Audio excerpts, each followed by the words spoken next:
Días, mi nombre es Paulina Jiménez. En esta ocasión voy a hablar de un tema importante como es el papel del currículo en el camino hacia una educación más inclusiva.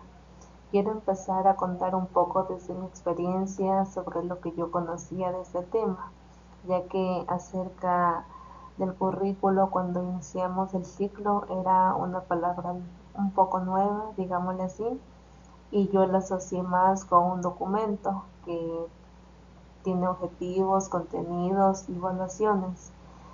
Desde mi punto de vista yo lo vi como algo más técnico, pero conforme yo me fui adentrando me permitió comprender el verdadero sentido.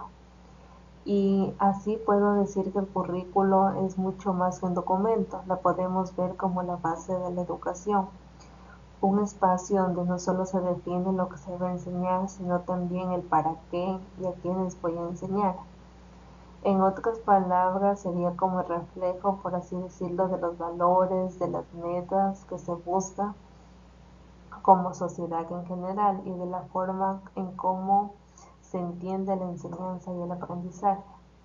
Algo que me pareció muy importante de este tema es que nos habla que el currículo no debe ser rígido, sino más bien abierto y flexible, ya sobre todo por la gran diversidad que tenemos, ya que vivimos en una sociedad con realidades distintas, con estudiantes que aprenden de manera diferente a su propio ritmo de aprendizaje. Y por eso nos menciona que el currículo debe adaptarse a sus necesidades. Su papel debe ir más allá de ya solo los contenidos, como ya lo mencioné, sino que debe ser como ese puente, digámoslo, hacia una educación inclusiva, donde todos los estudiantes, sin importar las condiciones o las características, pueden tener las mismas oportunidades de aprender y desarrollarse.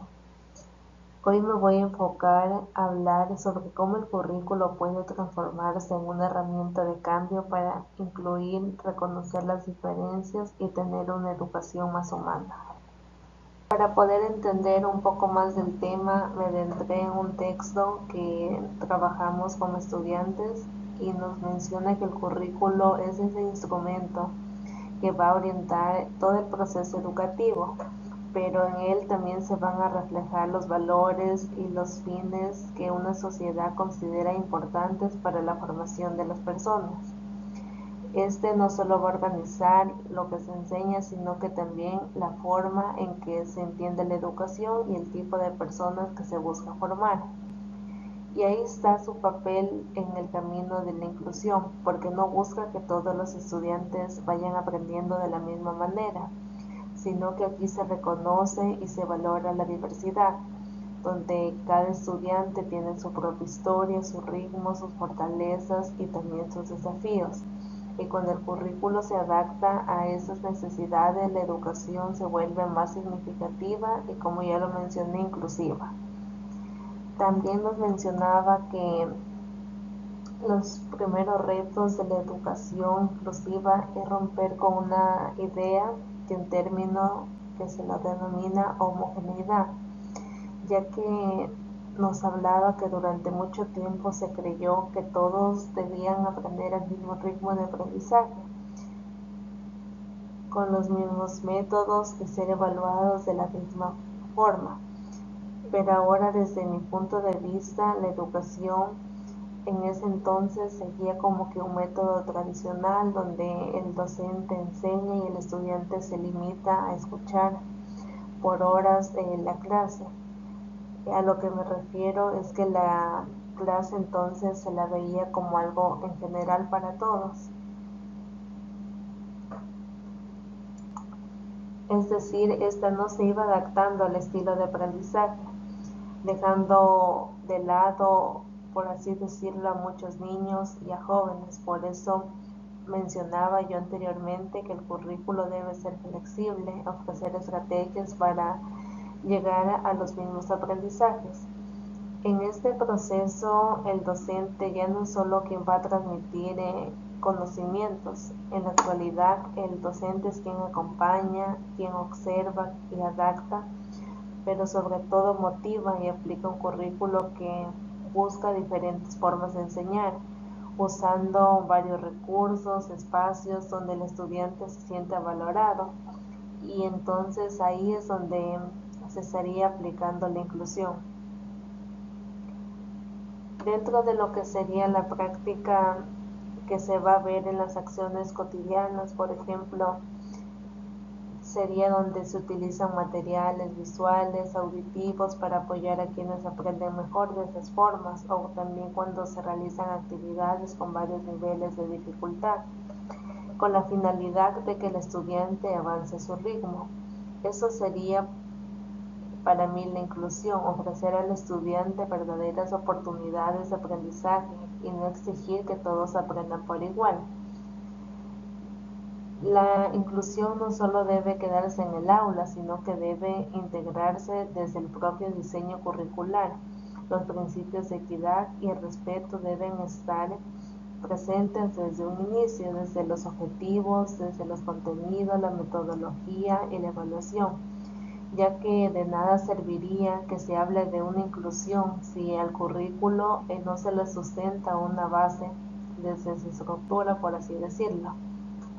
En el contexto ecuatoriano esto tiene más sentido, ya que vivimos en un país que es muy diverso, con distintas lenguas, culturas y costumbres. Entonces el currículo debe reconocer esa diversidad y reflejar las realidades de los pueblos y sobre todo valorar lo que aporta cada forma de pensar, abriendo caminos y oportunidades para todos, ofreciendo lo que cada quien necesita aprender. También es importante que se hable de la evaluación en un currículo inclusivo, ya que evaluar no debe ser visto como un acto de exclusión o de comparación si es que existe una baja nota, sino que un proceso donde se pueda comprender sobre cómo va avanzando el estudiante. Considero que estas no solo deben evaluar el resultado, como ya lo mencioné, sino también el esfuerzo, la participación y el avance que tiene cada estudiante desde lo personal. Considero que es importante que se evalúe con empatía, con respeto, y esa también sería una forma de incluir. Por eso es importante que los docentes puedan conocer estrategias para poder atender la diversidad y sobre todo que tengan ese compromiso de ponerlo en práctica en su día a día dentro del aula. Para finalizar, puedo decir que el currículo inclusivo no se trata de imponer, sino que de construir un equipo tanto con los docentes, con los directivos, con las familias y con los estudiantes que deben participar de su diseño, ya que solo cuando se trabaja en equipo la inclusión puede convertirse en una realidad.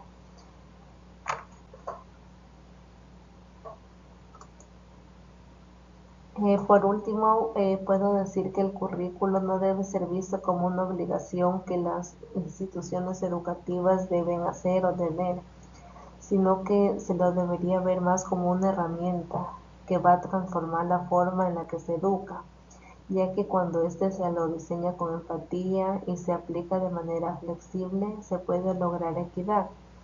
Es importante recordar que el currículo inclusivo no busca que todos sean iguales, sino que cada estudiante tenga la oportunidad de ser quien es y que sea respetado.